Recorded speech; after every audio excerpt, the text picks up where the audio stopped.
گویا وہ اپنے گھر والوں کے لیے جیتے جی مر جاتی ہیں۔ پلوشا کا خاوند اپنے 2 بھائیوں کے ہمراہ مزدوری کا کام کرتا تھا۔ کچی بستی میں وہ اپنے شوہر اور اس کے بھائیوں کے ساتھ رہتی تھی۔ اپنے خاوند کے کہنے پر خود 2 برس سے لوگوں کے گھروں میں کام پر لگی ہوئی تھی اور اسے اردو بولنی بھی آ گئی تھی۔ وہ شوہر اور اس کے بھائیوں کی بہت خدمت کرتی اور اولاد نہ ہونے کی وجہ سے اسے اس کا شوہر مارتا پیٹتا بھی ہے۔ یہ تمام باتیں مجھے وہ کب کی بتا چکی ہے، مگر جو بات اس نے مجھے آج بتائی وہ میرے دل میں نشتر کی صورت پیوست ہو گئی ہے۔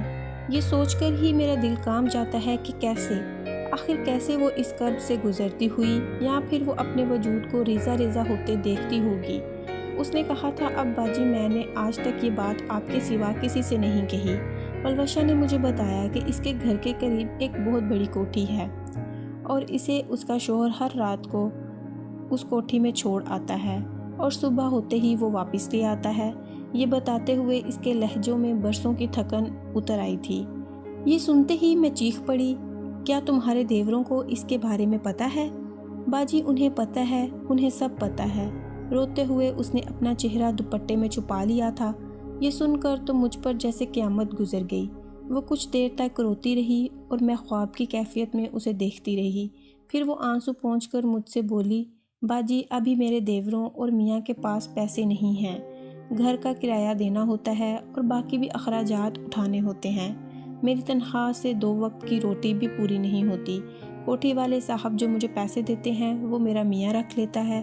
میرا میاں اور میرے دیور پیسے جمع کر رہے ہیں، جلد ہی ہم اپنا گھر لے لیں گے اور پھر میری اس کام سے جان چھوٹ جائے گی۔ یہ بتا کر نہ جانے اس نے مجھ کو تسلی دی تھی یا اپنے زخموں پر پھائے رکھے تھے۔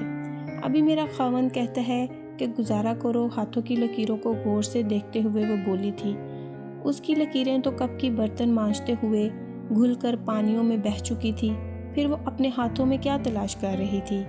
یا خدایا، یہ کیسی بے بسی ہے، کیسی اذیت ہے، مجبوری اور سمجھوتے کے بیچ میں لٹکتی پلوشا، جس نے تمام زندگی، عزت، وجود، خوشیاں محض 1 لاکھ روپے کے عوض تا عمر گروی کر کے رکھ دی ہیں۔ فاطمہ کی وہ رات سوچوں اور بھیگی آنکھوں کے ساتھ ہی گزری تھی۔ دوسرے دن وہ روز کی طرح کچن میں تیزی سے ہاتھ چلا رہی تھی۔ برتنوں کی کھنک میرے وجود اور ذہن کی خاموشی کو توڑ رہی تھی، مگر میں حسب عادت اس کے پاس نہیں گئی تھی۔ شاید مجھے اس سے آنکھ ملانے کی ہمت ہی نہیں تھی، یا پھر میرے پاس اس کے لیے کوئی حرف تسلی نہیں تھا۔ میں اسے کیسے کہتی کہ اے معصوم لڑکی، تو یہ کس گھورک دندے میں پھنس گئی ہے جہاں ثواب اور گناہ کے معنی ہی گم ہو گئے ہیں؟ تجھے میں نیکی اور بدی کے حساب میں الجھاؤں بھی تو کیا کر پائے گی؟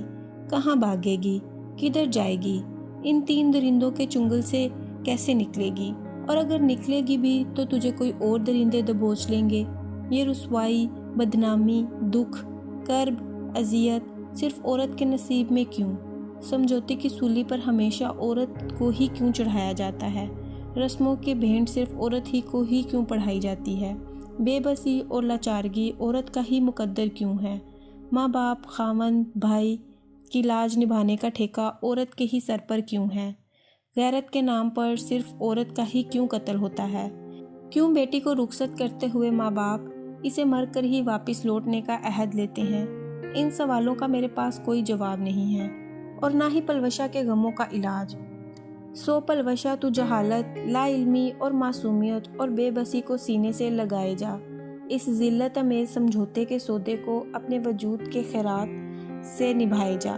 یہی تیری زندگی ہے، کیونکہ تو اگر چلائے گی تو بے گھر ہو جائے گی، بدنام ہو جائے گی، معاشرہ تجھے جینے نہیں دے گا۔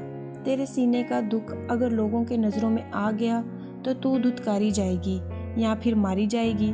پلوشا کو میرے گھر میں کام کرتے ہوئے 1 سال سے زائد کا عرصہ گزر چکا ہے، اور اس عرصے میں اس کے لیے کچھ نہیں کر سکی۔ میں کیا کر سکتی ہوں؟ میں خود بھی تو ایک عورت ہوں، ایک مجبور عورت جس کا سب سے بڑا آسرا مرد ہوتا ہے۔